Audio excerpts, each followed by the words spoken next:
Jaya Radha Madhava Kunja Bihari.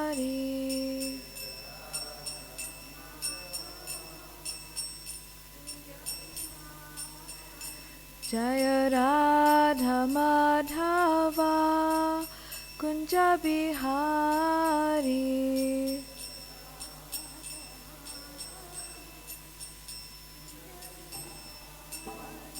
Jaya Gopi Jana Vallabha Girivaradhari. Jaya Gopi Jana Vallabha Yashoda Nandana Brajajana Ranjana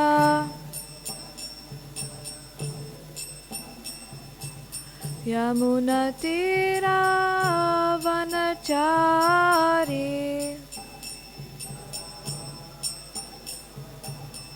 Jaya Radha Madhava Kunja Bihari.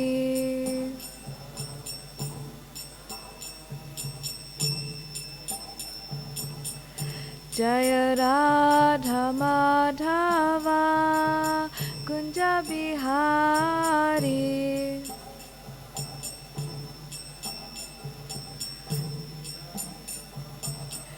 Jaya Gopi Jana Vallabha Girivaradhari.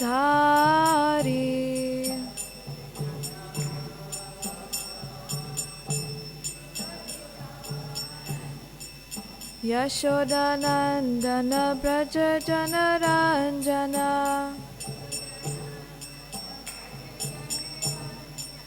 Yashoda Nandana Brajajana Ranjana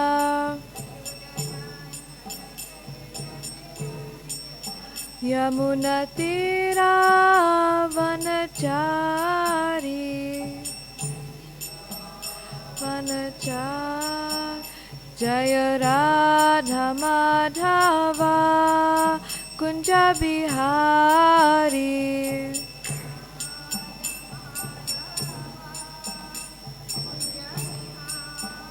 Jaya Prabhupada, Jaya Prabhupada, Prabhupada, Jaya Prabhupada, Prabhupada, Prabhupada, Prabhupada, Prabhupada, Prabhupada, Prabhupada, Jaya Jaya Prabhupada, Prabhupada, Prabhupada, Prabhupada. Thank you. Jai Om Vishnupad Paramahamsa Parivrajakacharya Astota Sarashi Srimad A.C. Bhaktivedanta Swami Srila Prabhupada Ki, ISKCON founder Acharya Srila Prabhupada Ki. Jai Om Vishnupad Paramahamsa Parivrajakacharya Astota Sarashi Srimad Bhaktisiddhanta Saraswati Goswami Maharaj Prabhupada Ki, Namacharya Srila Haridas Thakur Ki, ISKCON Guru Vrinda Ki, Ananta Kota Vaishnava Vrinda Ki, Prem se kaho Shri Krishna Chaitanya Prabhu Nityananda Shri Advaita Gadadhara Shri Vas Adi Gaura Bhakta Vrinda Ki, Shri Shri Radha Krishna Gop Gopinath Shama Kund Radha Kund Giri Govardhana Ki, Shri Navadvip Mayapur Dham Ki, Shri Mathura Vrindavan Dham Ki, Shri Jagannath Puri Dham Ki, Ganga Mai Ki, Jamuna Mai Ki, Bhakti Devi Ki, Tulasi Devi Ki, Shri Harinam Sankirtan Ki, Samaveta Bhakta Vrinda Ki, Gaur Premanande, Hari Hari. All glories to the assembled devotees. All glories to the assembled devotees. All glories to the assembled devotees. All glories to Shri Guru and Shri Gauranga. All glories to Srila Prabhupada. Thank you. Hare Krishna.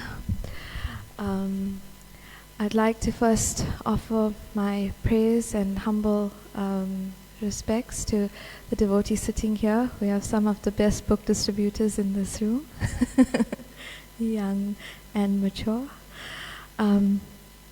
So we'll start today's reading by just offering prayers to our Guru Parampara for their blessings, so that we may say something of value and aligned with the scriptures.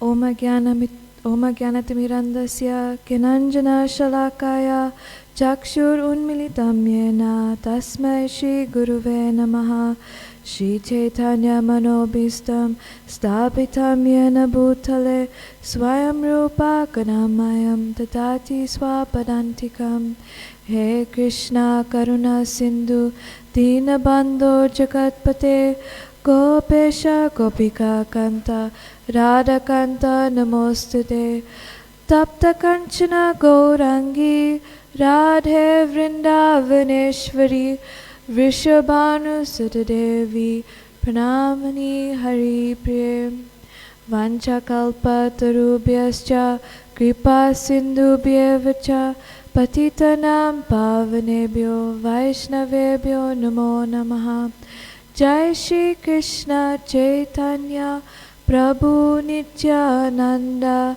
Shri Advaita Gadadhara Shri Vas Adi Gaura Bhaktivinoda. Everyone, Hare Krishna, Krishna Krishna, Hare Hare, Hare Rama, Rama Rama, Hare Hare.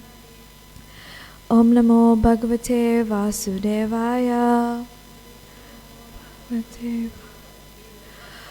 Om Namo Bhagavate Vasudevaya. Om Namo Bhagavate Vasudevaya.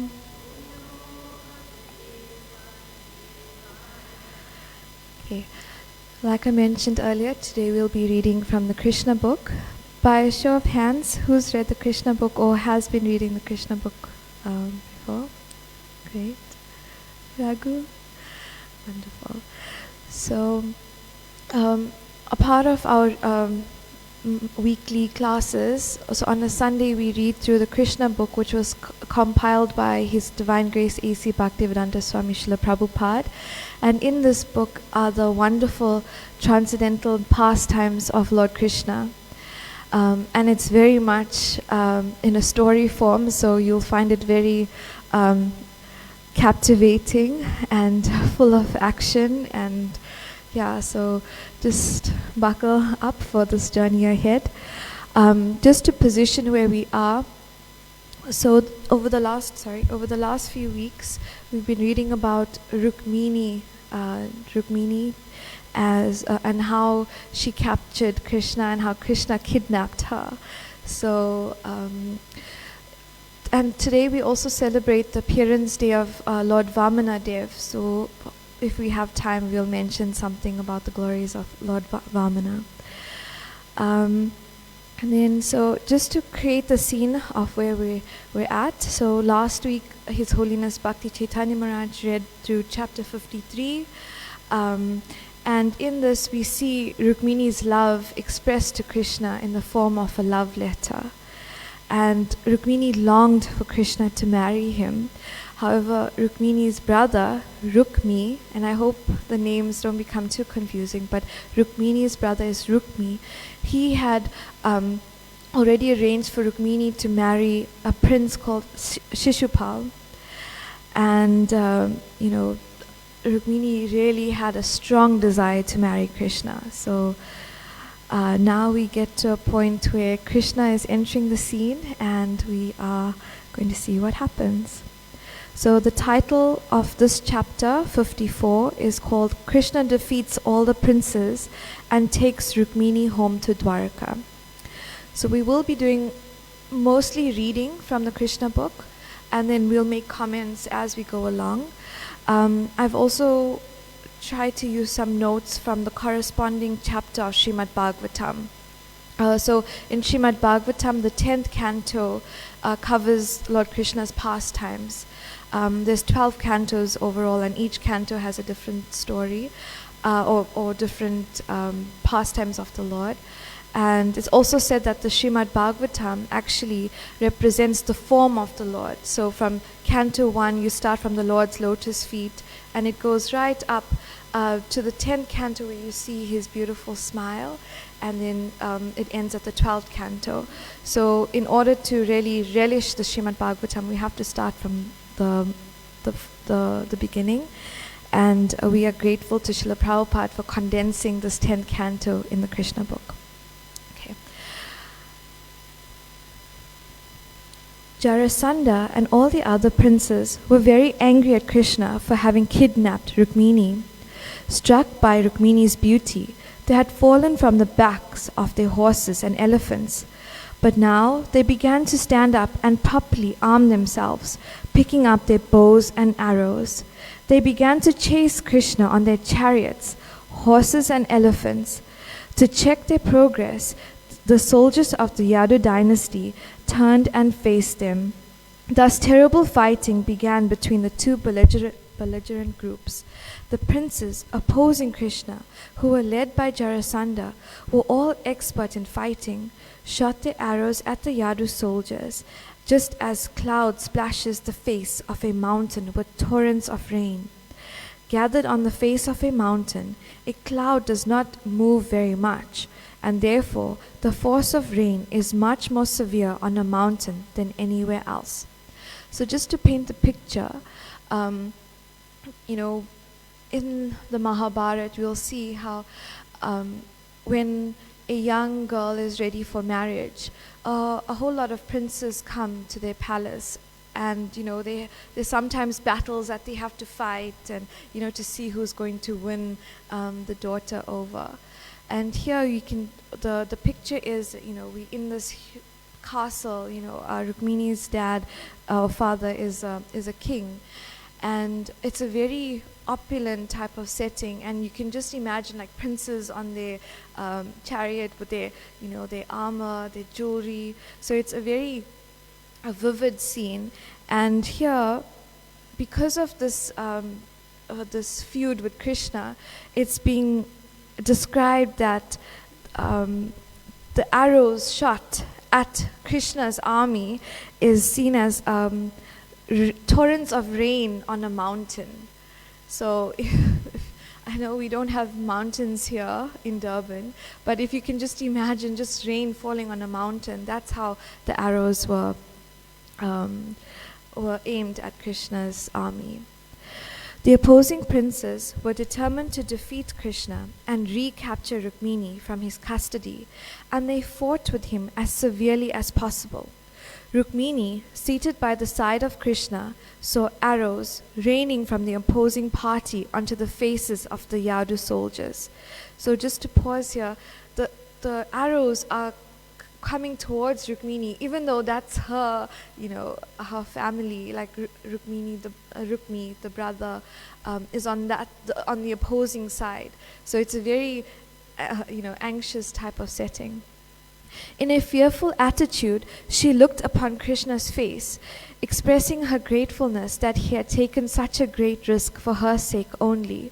Her eyes moving, she appeared sorry, and Krishna, who could immediately understand her mind, encouraged her with these words. My dear Rukmini, don't worry. Please rest assured that the soldiers of the Yadu dynasty will kill all the opposing soldiers without delay. So just a note from the 5th verse of the 10th canto, 54th chapter of Srimad Bhagavatam. In the purport it is said, to express his great affection for Rukmini, Lord Krishna gallantly referred to his own Yadava army as your men, indicating that the Lord's entire dynasty was now the property of his beloved queen. The Supreme Lord, Krishna, desires to share his blissful opulences with all living beings, and thus he sincerely invites them to come back home, back to Godhead. And then just to bring it closer to home for us, the Krishna consciousness movement introduced throughout the world by Srila Prabhupada on the order of his spiritual master, Srila Bhaktisiddhanta Saraswati Thakur, who himself preached all over India on the order of exalted father, Srila Bhaktivinoda Thakur, is broadcasting the loving message of Lord Krishna. Remember him, serve him, return to him, and share in the infinite bounty of the kingdom of God. I thought that was really beautiful to share. Then as we continue, as Krishna was speaking with Rukmini, the commanders of the Yadu dynasty soldiers, headed by Lord Balaram, who is known as Sankarshan, as well as Gada, not tolerating the defiant attitude of the opposing soldiers, began to strike their horses, elephants, and chariots with arrows. As the fighting progressed, the princes and soldiers of the enemy began to fall from their horses, elephants, and chariots. Within a short time, millions of severed heads, decorated with helmets and earrings, had fallen on the battlefield. The soldiers' hands were severed along with bows and arrows and clubs. Arms were piled upon arms, thighs upon thighs, and horses upon horses. Similarly, other animals such as camels, elephants, and asses, as well as infantry soldiers, all fell with severed heads. When the enemy, headed by Jarasandha, found that they were gradually being defeated by the soldiers of Krishna, they thought it unwise to risk losing their armies in the battle for the sake of Shishupal. Shishupal himself should have fought to rescue Rukmini from the hands of Krishna. But when the soldiers saw that Shishupal was not competent to fight with Krishna, they decided not to lose their armies unnecessarily. Therefore, they ceased fighting and dispersed. So, before Krishna consciousness, we would watch movies and, see a very similar type of setting in that type of of scene. And here we see, a love triangle between Rukmini, Krishna, and Shishupal. And Shishupal, it's been described that, we'll get to it, but he's so morose and so devastated that he's lost Rukmini to Krishna. And like any prince would do for his pride and his name and fame, he wants to rescue Rukmini from Krishna. And you can see previously the princes were all on Shishupal's side, but as soon as they realized that Shishupal is no match for Krishna, they started to back off. So now we will find out more about what happens. Some of the princes, as a matter of etiquette, appeared before Shishupal. They saw that Shishupal was discouraged, like one who lost his wife. His face appeared dried up. He had lost all his energy, and all the luster of his body had disappeared. They addressed Shishupal thus: "Our dear Shishupal, don't be discouraged in this way. You belong to the royal order and are the chief among the fighters. There is no question of distress or happiness for a person like you, because all these conditions is everlasting. Take courage. Don't be disappointed by this temporary reversal. After all, we are not the final actors. As puppets dance in the hands of a magician, we are all dancing by the will of the Supreme. And according to his plan alone, we suffer distress or enjoy happiness. We should therefore be equipoised in all circumstances." And just a comment from the purport of verse 14. It says that everything is moving according to its destiny, and this destiny is also described as time, since everyone's destiny is revealed and imposed by the movements of time. And we know in the Mahabharata, time is the narrator, and it's only through time are we able to see what destiny has in store for us. So I thought that was a really beautiful point. Although in the beginning the princes had been full of hope for success in their heroic action, after their defeat they could only try to encourage Shishupal with flattering words. Thus, Shishupal, instead of marrying Rukmini, had to be satisfied with the flattering words of his friends, and he returned home in disappointment. The kings who had come to assist him, also disappointed, then returned to their respective kingdoms. The whole catastrophe of the defeat was due to the envious nature of Rukmini's elder brother, Rukmi. Having seen his sister forcibly taken away by Krishna, after he had planned to marry her to Shishupal. Rukmi was frustrated. So after Shishupal, his friend and intended brother-in-law, returned home, Rukmi was very much agitated, was determined to teach Krishna a lesson personally. He called for his own soldiers, a military phalanx consisting of several thousand elephants, horses, chariots, and infantry, and equipped with military strength, he began to follow Krishna to Dwaraka. To show his prestige, Rukmini promised all the returning kings, "You could not help Shishupal marry my sister, Rukmini, but I cannot allow Rukmini to be taken away by Krishna. I shall teach him a lesson. Now I am going to follow him." He presented himself as a big commander and vowed before all the princes, "Unless I kill Krishna in the fight and bring back my sister from his clutches, I shall not return to my capital city, Kundina. I make this vow before you all, and you will see that I shall fulfill it." And we know for Kshatriyas, living by your word is everything. After thus vibrating all these boasting words, Rukmi immediately got on his chariot and told his chariot driver to pursue Krishna. He said, "I want to fight with him immediately. This cowherd boy has become proud of his tricky ways of fighting with the Kshatriyas. But today I shall teach him a good lesson. Because he had the impudence to kidnap my sister, I, with sharp arrows, shall teach him a very good lesson indeed." Thus, this intelligent man, Rukmi, ignorant of the extent of the strength and activities of the Supreme Personality of Godhead, voiced his impudent threats. In great stupidity, he soon stood before Krishna, telling him repeatedly, "Stop for a minute and fight with me." After saying this, he drew his bow and directly shot 3 forceful arrows against Krishna's body. Then he condemned Krishna as the foremost abominable descent of the Yadu dynasty and asked him to stand before him for a minute so that he could teach him a good lesson. "You are carrying away my sister like a crow stealing clarified butter meant for use in a sacrifice. You are proud of your military strength, but you cannot fight according to regulative principles. You have stolen my sister. Now I shall relieve you from your false prestige.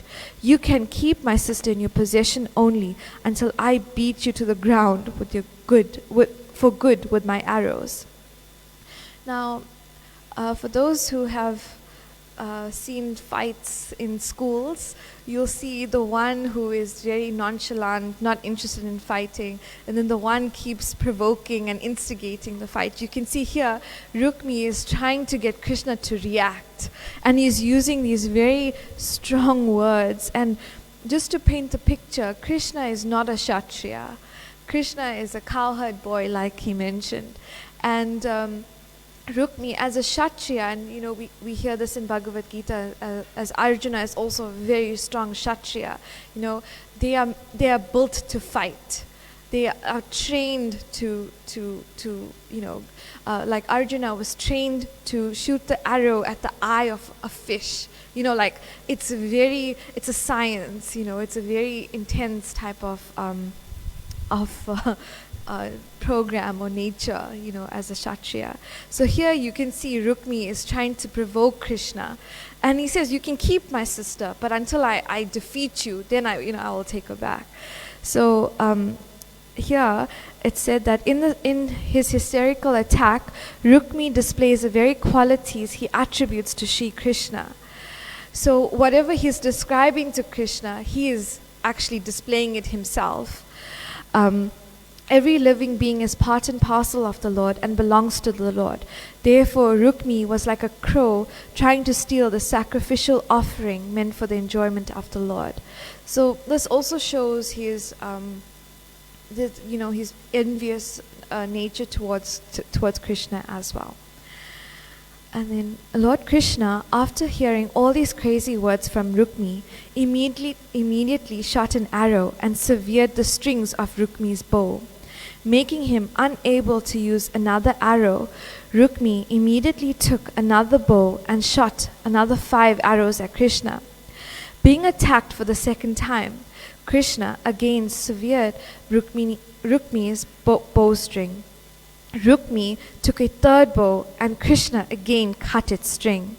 This time, to teach Rukmi a lesson, Krishna shot 6 arrows at him and then shot another 8 arrows, killing 4 horses with 4 arrows, killing the chariot driver with another arrow, chopping off the upper portion of Rukmi's chariot, including the flag, with the remaining 3 arrows. Rukmi, having run out of arrows, took assistance from swords, shields, tridents, lances, and similar weapons used for fighting hand to hand. But Krishna immediately broke all in the same way. Being Shri Shri Radha Radhanath ki, Shri Chaitanya Mahaprabhu ki, Shri Giriraj Govardhan ki, Srila Prabhupada ki. Being repeatedly baffled in his attempts, Rukmi took his sword and ran swiftly toward Krishna, just as a fly proceeds towards a fire. But as soon as Rukmi reached Krishna, Krishna cut his weapon to pieces. This time, Krishna took out his sharp sword and was about to kill him immediately. But Rukmi's sister, Rukmini, understanding this time Krishna would not excuse her brother, fell down at Krishna's lotus feet in a very grievous tone, trembling with great fear, and began to plead with her husband. So here we see Rukmini's compassion coming out in her character. Rukmini first addressed Krishna as Yogeshvara. Yogeshvara means one who is possessed of inconceivable opulence and energy. Krishna possesses inconceivable opulence and energy, whereas Rukmini's brother had only military potency. Krishna is immeasurable, whereas her brother was measured in every step of his life. Therefore, Rukmi was not comparable even to an insignificant insect before the unlimited power of Krishna. She also addresses Krishna as the gods of gods, the god of gods. There are many powerful demigods such as Lord Brahma, Lord Shiva, Indra, Chandra, and Varuna. But Krishna is a lord of all these gods, whereas Rukmini's brother was not only an ordinary human being, but in fact the lowest of all, because he had no understanding of Krishna. In other words, a human being has no conception of the actual position of Krishna in the lowest in other words, a human being has no conception of the actual position of Krishna is the lowest in human society. Then Rukmini addressed Krishna as Maha Puja, which means one with unlimited strength. She also addressed Krishna as Jagat Pati, the master of the whole cosmic manifestation. In comparison, her brother was only an ordinary prince. Just an ordinary prince. In this way, Rukmini compared the position of Rukmi with that of Krishna, and very feelingly pleaded with her husband not to kill her brother just as the auspicious time of her being united with Krishna, but to excuse him. In other words, she displayed her real position as a woman. She was happy to get Krishna as a husband, but at the same time, when her marriage to another she was happy to get Krishna as a husband at the moment when her marriage to another was to be performed, but she did not want to be at the loss of her elder brother, who after all loved his young sister and wanted to hand over to one who, according to his own calculations, was a better man. While Rukmini was praying to Krishna for the life of her brother, her whole body trembled. And because of her anxiety, her face appeared to dry up and her throat became choked. And due to her trembling, the ornaments on her body loosened and fell scattered on the ground. In this manner, when Rukmini was very much perturbed, she fell down on the ground. And Lord Krishna immediately became compassionate and agreed not to kill the foolish Rukmi, but at the same time he wanted to give some light punishment. So he tied him up with a piece of cloth and snipped at his moustache, beard and hair, keeping some spots here and there. For the Prabhus out there, we all, when you get a haircut and then it's called a rat bite. I'm not too familiar with it, but I know that's like the most embarrassing thing for Prabhus. So here you can see that Krishna gave Rukmi a very interesting haircut, and he kind of, it's just described that Krishna disfigured him. And for Kshatriya, it's all about being proud and keeping that image of being a soldier. So while Krishna was dealing with Rukmini in this way, while Krishna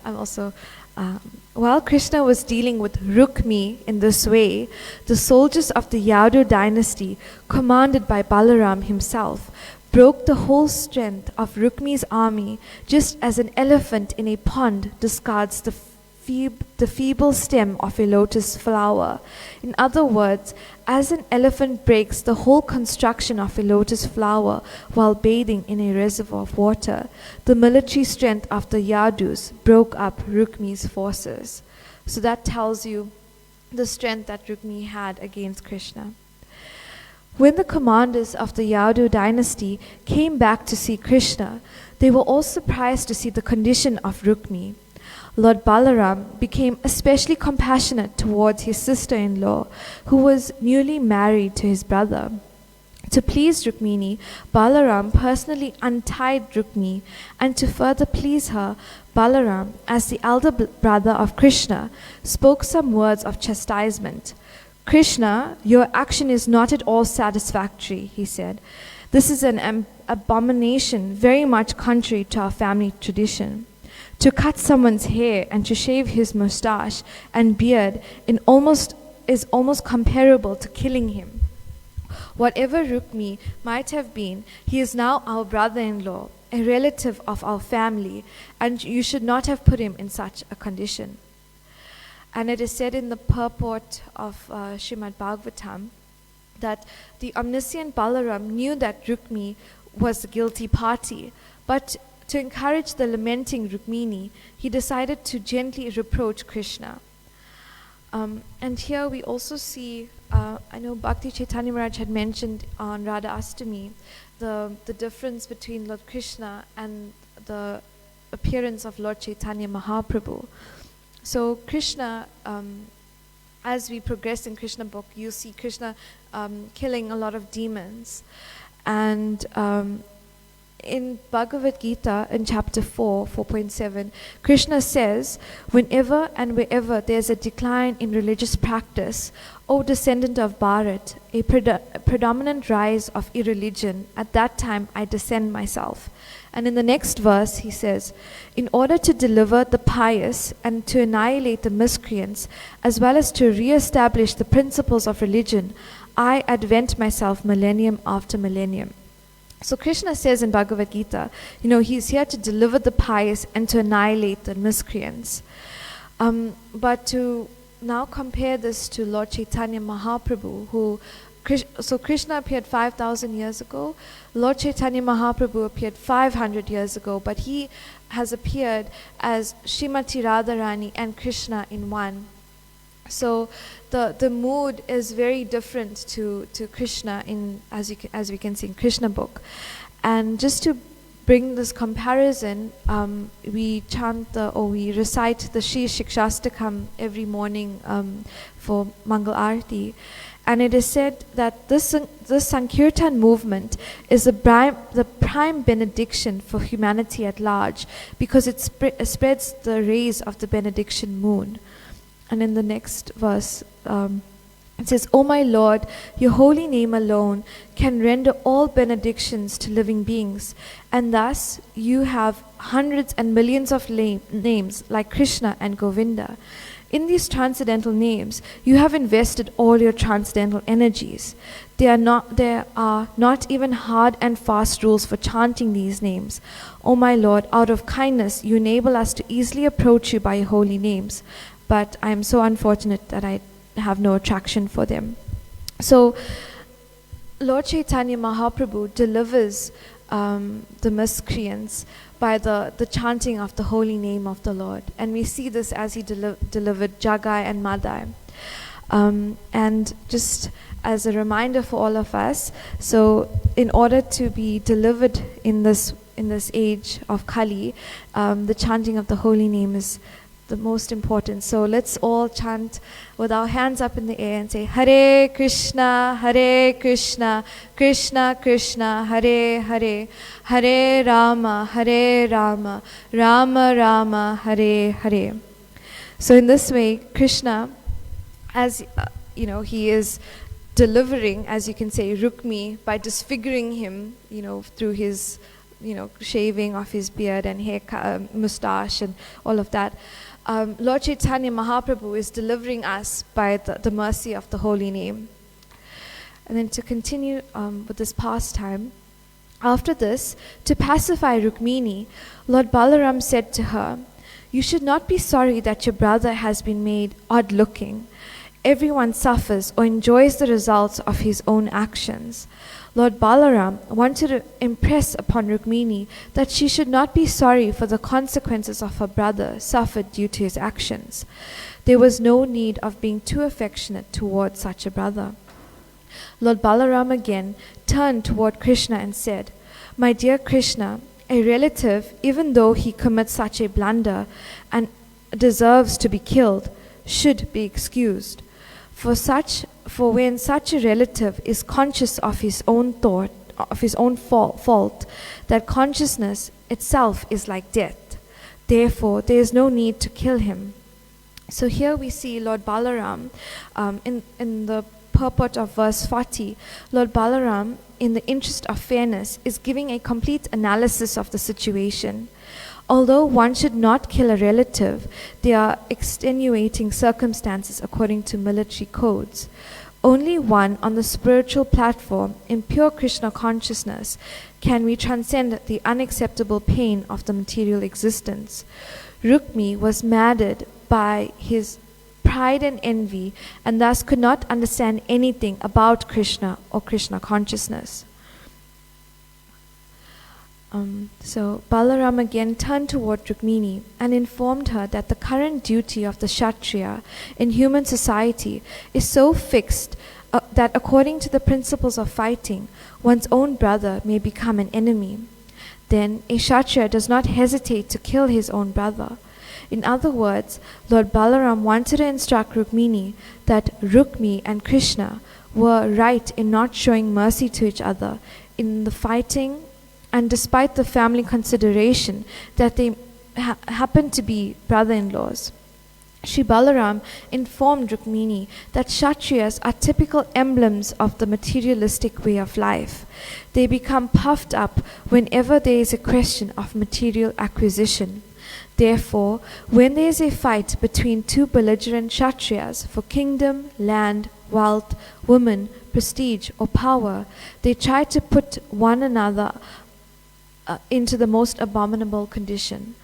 Balaram instructed Rukmini that her affection toward her brother Rukmi had created enmity with so many persons was a perverse consideration befitting an ordinary materialist.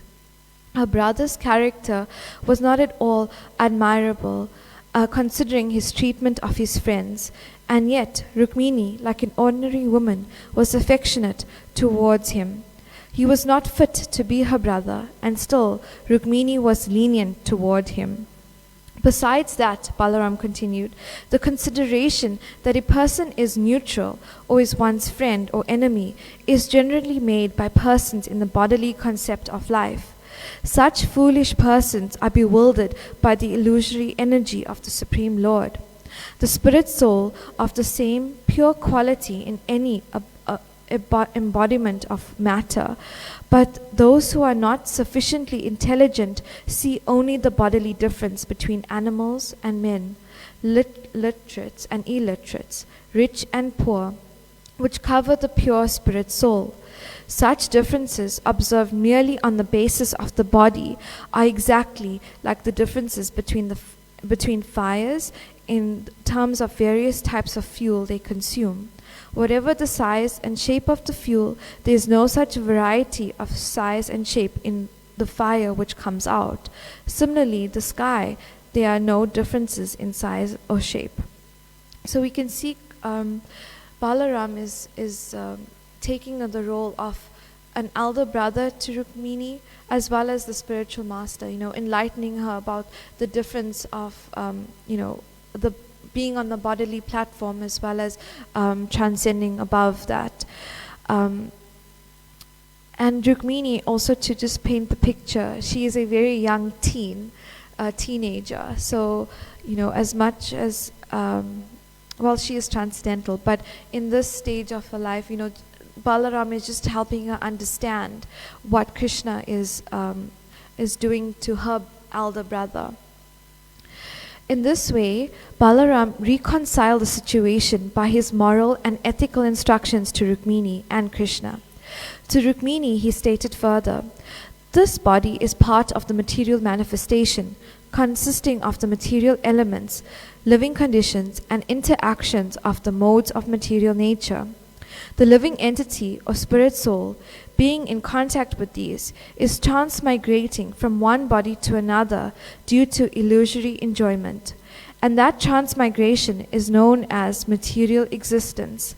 This contact of the living entity with the material manifestation has neither integration nor disintegration. My dear chaste sister-in-law, the spirit soul is, of course, the cause of this material body, just as the sun is the cause of sunlight, eyesight, and the forms of material manifestation. The example of the sunshine and material manifestation is very appropriate in understanding the living entity's contact with the material world. In the morning, the sun rises, and the heat and light gradually expand throughout the whole day. The sun is the cause of material shapes and forms, for it is due to the sun that integration and disintegration of material elements takes place. But as soon as the sun sets, the whole manifestation is no longer connected to the sun, which has passed from one place to another. When the sun passes from the eastern to the western hemisphere, the results of the interactions due to the sunshine in the eastern hemisphere remain, but the sunshine itself is visible in the western hemisphere. Similarly, the living entity accepts or produces different bodies and different bodily relations in a particular circumstance, but as soon as he gives up the present body and accepts another, he has nothing to do with that former body. Similarly, the living entity has nothing to do with the next body he accepts. He is always free from the contact of this bodily contamination. Therefore, continued Balaram, the appearance and disappearance of the body have nothing to do with the living entity, just as the waxing and waning of the moon have nothing to do with the moon. When the moon waxes, we falsely think that the moon is developing, and when it wanes, we think that the moon is decreasing. Factually, moon as it is always the same. It has nothing to do with such visible activities of waxing and waning. Lord Balaram continues, one's consciousness is in material existence can be compared to sleeping and dreaming. When a man sleeps, he dreams of many non-factual happenings. I'm sure many of us have had that before. And as a result of dreaming, he becomes subject to different kinds of distress and happiness. By a show of hands, who's ever dreamt of falling off an airplane or building? Or no one? Okay. But this, in your dream, you can have this sense of intense anxiety, distress. And it says here that similarly, when a person is in in the dream of material consciousness, he suffers the effects of accepting a body and giving it up again to material existence. Opposite to this material consciousness is Krishna consciousness. In other words, when a man is elevated to the platform of Krishna consciousness, he becomes free from his false conception of life. In this way, Sri Balaram instructed Rukmini in spiritual knowledge. He further addressed his sister-in-law thus: "Sweet, smiling Rukmini, do not be aggrieved by false notions caused by ignorance. Only because of false notions does one become unhappy, but one can immediately remove his unhappiness by discussing the philosophy of actual life. Be happy on that platform only." And in the Srimad Bhagavatam verse, it's verse 49, Balaram addresses Rukmini as, "O princess of the pristine smile." I thought that was really sweet. And then in the purport it says, Lord Balaram reminds Srimati Rukmini that she is the eternal goddess of fortune, performing pastimes with the Lord in this world, and should give up the so-called grief. After hearing such enlightening instructions from Sri Balaram, Rukmini immediately became pacified and happy, and adjusted her mind, which was very much afflicted by the degraded position of her brother Rukmi. As far as Rukmi was concerned, his promise was not fulfilled, nor was his mission successful. He had come from home with soldiers and military phalanx to defeat Krishna and release his sister, but on the contrary, he lost all his soldiers and military strength. He was personally degraded and very sorry, but by the grace of the Lord, he could continue his life to his fixed destination. Because he was a Kshatriya, he could remember his promise that he would not return to his capital city, Kundina, without killing Krishna and releasing his sister, which he had failed to do. Therefore, he decided in anger not to return to his capital city, and he constructed a small cottage in the village known as Boja Kata, where he resided for the rest of his life.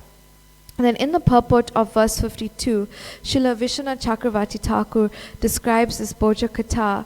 He says, Boja is experiences and Kata is vow. So this is the place where Rukmi experienced the misery as a result of his vow. After defeating all the opposing elements and forcibly carrying away Rukmini, Krishna brought her to his capital city, Dwaraka, and then married her according to the Vedic ritualistic principles. After this marriage, Krishna became the king of the Yadus at Dwaraka. On the occasion of his marriage with Rukmini, all the inhabitants were happy, and in every house there were great ceremonies. The inhabitants of Dwaraka city were so much pleased that they dressed themselves with the nicest possible garments and ornaments, and went to present gifts, according to their means, to the newly married couple, Krishna and Rukmini. All the houses of Yadupuri, Dwaraka, were decorated with flags, festoons, and flowers. Each and every house had an extra gate specifically prepared for this occasion, and on both sides of the gate were big water jugs filled with water.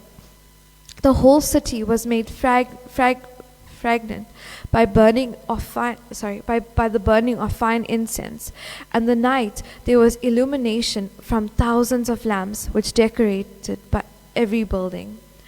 The entire city appeared jubilant on the occasion of Lord Krishna's marriage with Rukmini.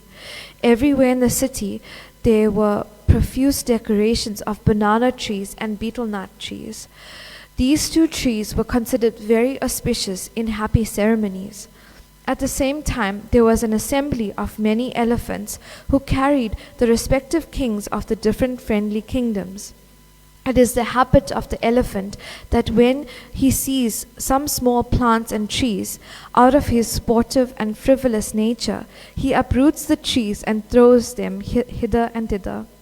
The elephants assembled on this occasion also scattered the banana and betel nut trees, but in spite of But in spite of such intoxicated action, the whole city, with the trees thrown here and there, looked very nice. The friendly kings of the Kurus and the Pandavas were represented by Bhishma, Dhritarashtra, the five Pandava brothers, King Draupada, King Santardana, and Rukmini's father, Bhishmaka. Because of Krishna's kidnapping, Rukmini, there was initially some misunderstanding between the two families. But Bhishmaka, the king of Vindarbha, being approached by Sri Balaram and persuaded by many saintly persons, was induced to participate in the marriage ceremony of Krishna and Rukmini. Although the incident of the kidnapping was not a very happy occurrence in the kingdom of Vindarbha, kidnapping was not an unusual affair among Kshatriyas. Kidnapping was in fact current in almost all their marriages. Although King Bhishmaka was from the very beginning inclined to hand over his beautiful daughter to Krishna, in one way or another his purpose had been served, so he was pleased to join the marriage ceremony, even though his eldest son was degraded in the fight. It is mentioned in the Padma Purana that Maharaj Nanda and the cowherd boys of Vrindavan joined the marriage ceremony. Kings from the kingdoms of Kuru, Shinjaya, Kekya, Vidarbha, and Kunti all came to Dwarka on this occasion and met with one another very joyfully. The story of Rukmini being kidnapped by Krishna was poeticized, and professional readers recited it everywhere. All the assembled kings and their daughters especially were struck with wonder and very much pleased upon hearing the chivalrous activities of Krishna. In this way, all the visitors, as well as the inhabitants of Dwarka city, were joyful to see Krishna and Rukmini together. In other words, the goddess of fortune was now united with the Supreme Lord, the maintainer of everyone, and thus all the people felt extremely jubilant. Thus ends the Bhaktivedanta purport of the 54th chapter of Krishna. Krishna defeats all the princes and takes Rukmini home to Dwarka. So that is a really beautiful story. And just a few points that we can take from here is that Rukmini expressed her love to Krishna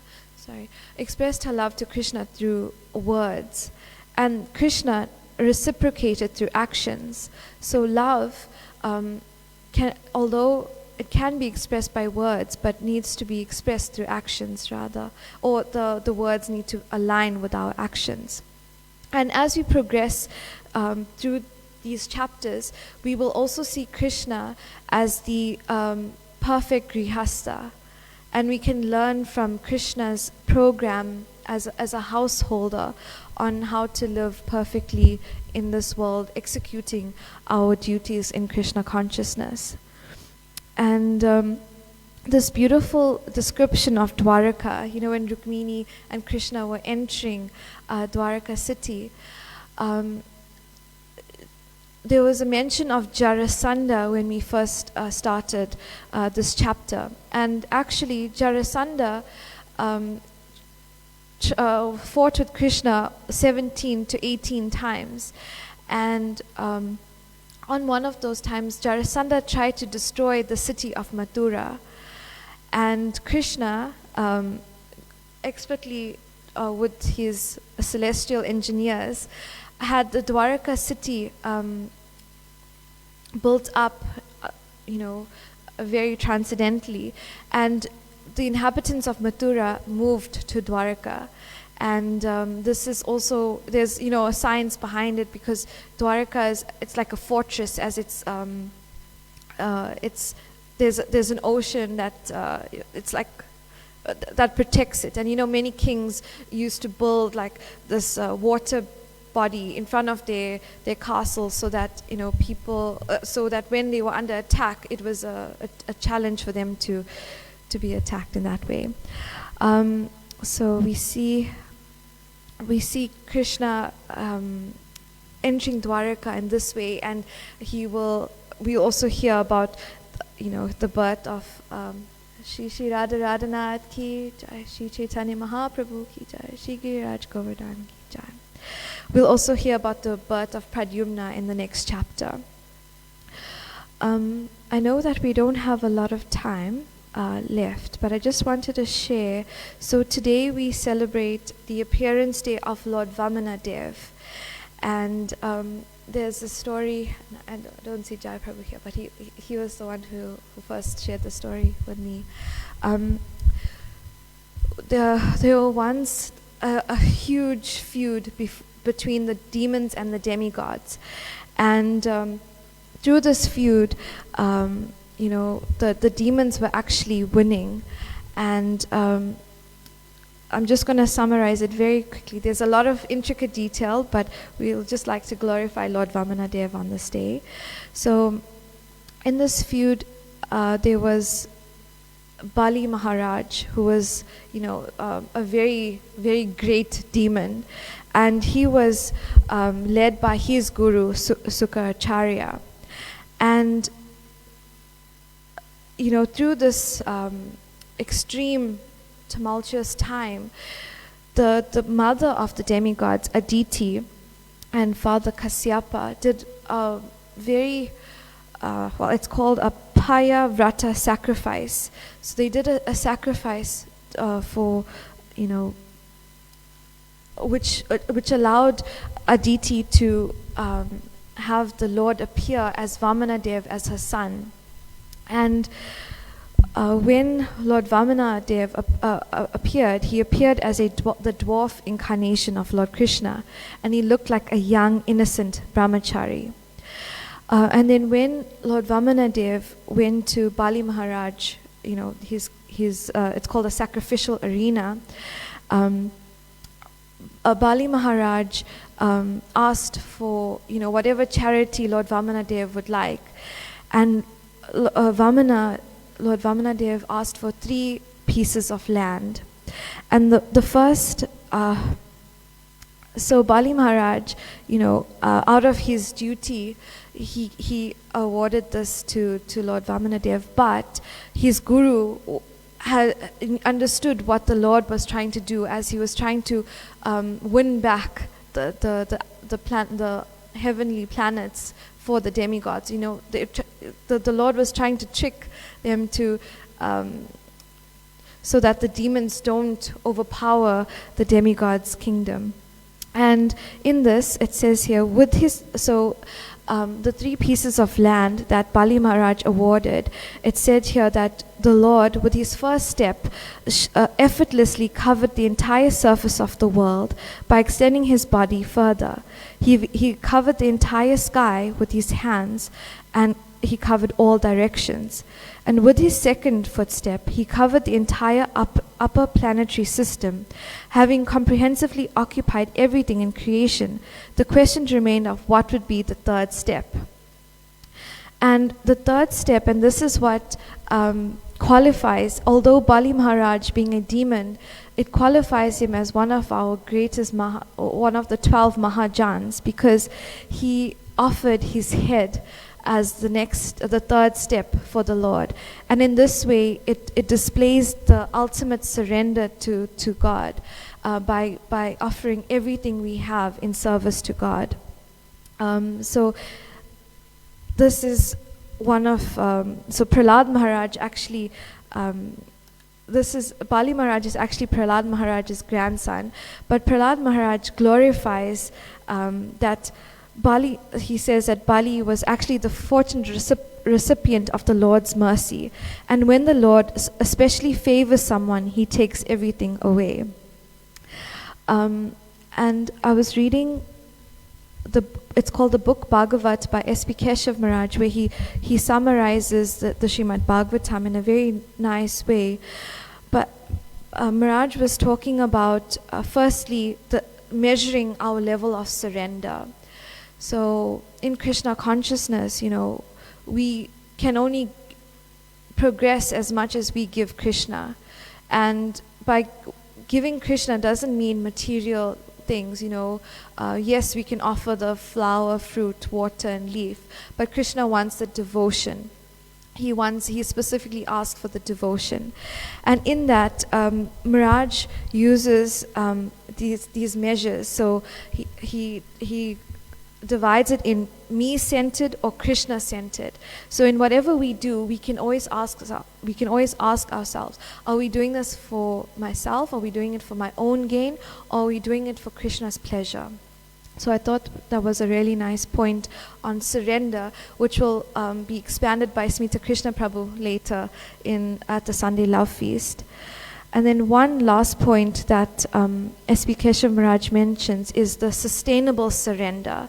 So when we come to Krishna consciousness, we become extremely enthusiastic and we want to, take everything on, sacrifice, a lot of our personal needs.